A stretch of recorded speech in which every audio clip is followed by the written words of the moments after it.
O cinema nasceu com a ideia de um espetáculo sensorial e até hoje a gente tem uma grande discussão entre a forma X de conteúdo e a relevância de cada uma.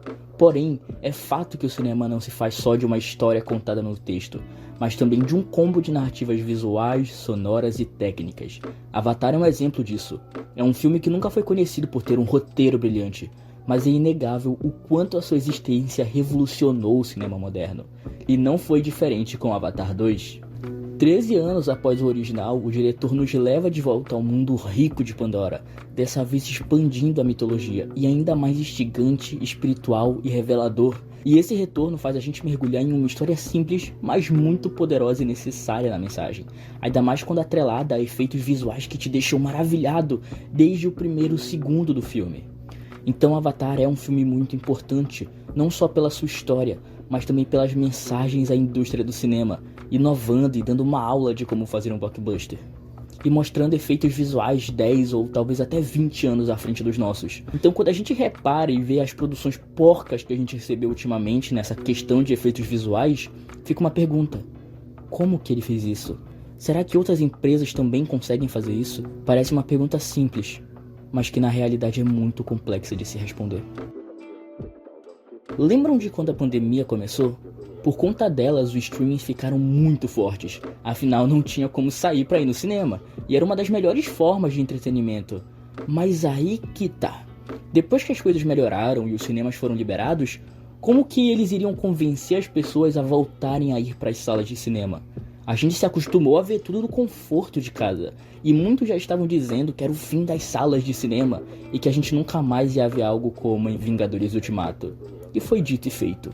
Uma notícia dessa época mostra que o cinema foi a atividade cultural presencial que mais perdeu público após a pandemia. E obviamente, os filmes que lançaram na época não ajudaram muito. Alguns foram Mulher Maravilha 1984, Viúva Negra e Velozes e Furiosos 9, sabe? As melhores produções da Disney naquele ano foram todas para streaming. Então foi um momento muito difícil para o cinema. Foi um ano totalmente esquecível. A gente mal se lembra desses filmes bons que saíram, porque eles foram apagados e prejudicados pela pandemia. A gente precisava de algo grandioso. E 2022 trouxe isso. Filmes como Top Gun Maverick, The Batman, Não Olhe, fez as pessoas voltarem a ir ao cinema, e mostrou que estava muito longe do fim das salas de cinema. E esses são filmes muito importantes, e agora chegando no final de 2022, eu colocaria mais um nessa lista: Avatar, O Caminho da Água. Pensa comigo, qual é um dos principais motivos para um blockbuster fazer sucesso? Obviamente você pensou nos efeitos especiais e o entretenimento que esses filmes geram, mas muito blockbuster que tem saído ultimamente não tem nada disso. Lembra dos filmes que eu citei quando o cinema voltou? Mulher Maravilha, Velozes e Furiosos, Viúva Negra? Lembra que todos esses filmes tiveram uma narrativa fraca e também tiveram problemas com efeitos visuais? Perfeito, porque quando a pandemia chegou, ela realçou um problema antigo dessa indústria, um problema que existe há muito tempo. Oscar de 2013. A Vida de Pi ganhou a sua estatueta como melhores efeitos visuais. Alguém lembra do discurso do Bill Westenhofer? Não? Normal, porque ele foi silenciado quando ele começou a mencionar os problemas da indústria de efeitos visuais. Finally, I want to thank all the artists who worked on this film for over a year, including Rhythm and Hughes. Sadly, Rhythm and Hughes is suffering severe financial difficulties right now. I urge you all to remember. A Vida de Pi teve um uso pesadíssimo de efeitos visuais, e a maioria das empresas que estavam sendo premiadas já tinham até anunciado falência, porque foi desproporcional o número de energia e pessoas trabalhando naquele projeto quando comparado à remuneração que eles receberam. Tanto que houve até manifestações enquanto o Oscar acontecia. E como eu já citei e ainda vou citar em outros vídeos, muita gente usa como referência a Marvel, mas isso não é um problema só da Marvel, e sim da indústria. Basta pesquisar, aqui no link da descrição vai ter vídeos e matérias que explicam melhor isso. Mas acreditem, a Marvel não é a primeira com esse CGI e essas práticas, é um sintoma. Todas as grandes companhias do cinema têm isso, Disney, Warner, Universal, Paramount, Sony, e fazem a mesma coisa, isso sem contar os serviços de streaming como a Netflix. Essa produção em massa ela tem prejudicado algo que já era ruim. Eu li um artigo que foi publicado pelo Luan Damasceno, que vai ter o link aqui na descrição, e cara, lá contém entrevistas a profissionais da área. Você vê o quão abusivo é a área de VFX. E sim, é por isso que eu defendo e acredito que seja importante produções como Avatar, pela sua qualidade. O James Cameron deu uma aula de blockbuster. Depois de ver esse filme e ver as entrevistas dos atores e até do próprio diretor, você vê o quão honesto ele é com as suas obras e sabe fazer algo de qualidade, coisa que a indústria atual parece que não entende. O fato é que Avatar 2 não precisou de um roteiro difícil ou enigmático para transmitir uma emoção e passar uma mensagem legal. Ele não precisou ser um Vingadores Ultimato. Ele só precisou de uma história legal de assistir e efeitos visuais bonitos. E pronto, 14 dias já tá com 1 bilhão. Provavelmente a gente vai ter o terceiro. Em 2009 ele entregou um espetáculo e agora ele retornou melhor do que nunca, mostrando que o impossível pode sim ser possível, sabe? E que a magia do cinema nunca vai morrer se depender desse cara. Avatar 2 é grandioso, é majestoso e lindo por natureza. Um filme de grande magnitude idealizado por uma mente megalomaníaca, mas que sabe muito bem o que faz. E o principal fator para eu estar usando esse filme nesse vídeo é a qualidade técnica dele. Um pequeno momento do filme você já sabe que ele tem chance de ganhar a estatueta de fotografia, design de produção e até efeitos visuais. Avatar 2 é exatamente aquilo que ele se propõe, uma experiência audiovisual única, imersiva, sensorial e intuitiva que mexe com os nossos sentimentos. E você pode pensar que isso é algo simples e só isso não faz um filme, e você tá certo. Mas nos dias de hoje, depois dessa palhaçada que tem acontecido com os efeitos visuais da Marvel, filmes como esse são muito importantes.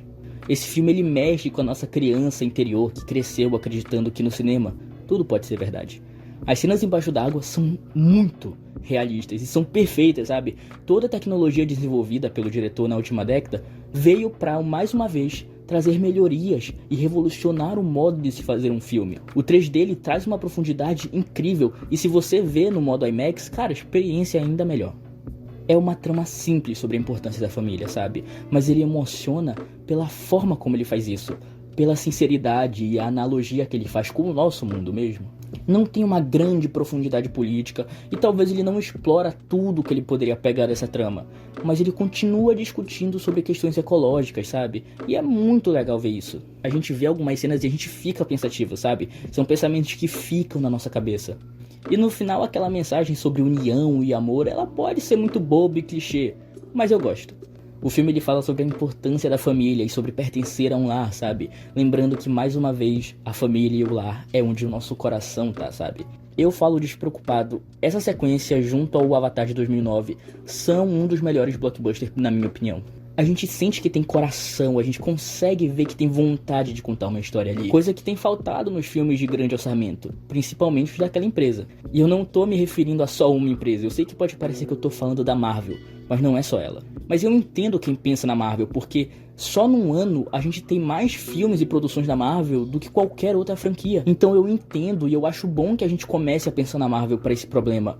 Mas a gente também precisa saber que existem outras empresas fazendo isso.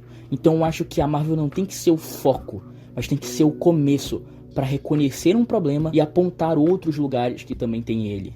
Porque a Marvel é só um reflexo do estado dos filmes de grande orçamento em geral, sabe? Olha só um dos relatos que tem no artigo do Luan, abre aspas. As pessoas reclamam dos efeitos visuais que fazemos pra Marvel à toa. O estúdio recebe pelo que ele pediu e pagou.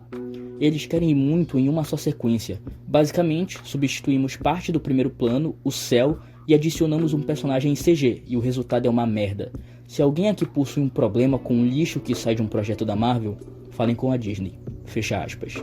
Imagina você ser criticado por um trabalho que nem chegou a ser finalizado, sabe? E isso não é culpa deles, isso é culpa dos prazos que são colocados. Sabe quando foi que a empresa que trabalhou com Avatar 2 teve acesso ao filme? 2017. Por uma série de motivos, obviamente, mas principalmente para manter a qualidade que já existia e elevar ela. Um exemplo muito bom é Jurassic Park. Cara, eu amo esse filme. Eu genuinamente acho esse filme realista e eu não me sinto dentro de um metaverso igual a outras obras.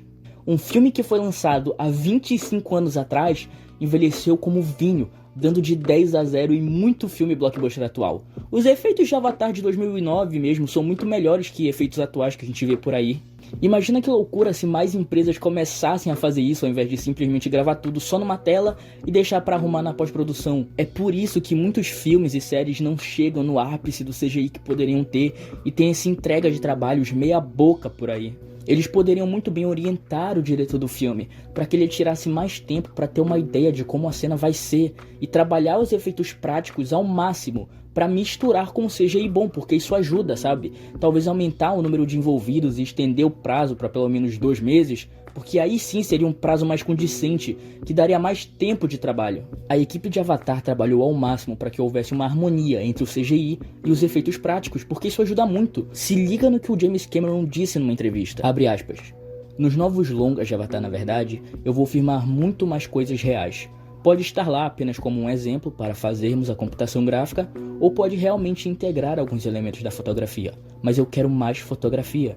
Fecha aspas. Não é qualquer pessoa que está dizendo isso, é o James Cameron. Ou seja, sim, isso já é comprovado, basta pesquisar. Efeitos práticos ajudam muito mais na hora de fazer um CGI. Isso sem falar das técnicas de iluminação que as pessoas poderiam usar. E quando fazem é de forma mal feita e o pessoal da pós-produção que se dane para arrumar.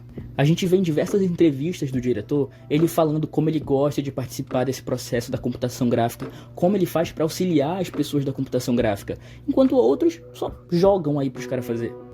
Eu não tô dizendo que as indústrias têm que ficar 13 anos para fazer um filme, mas um cuidado maior provavelmente já mudaria muita coisa.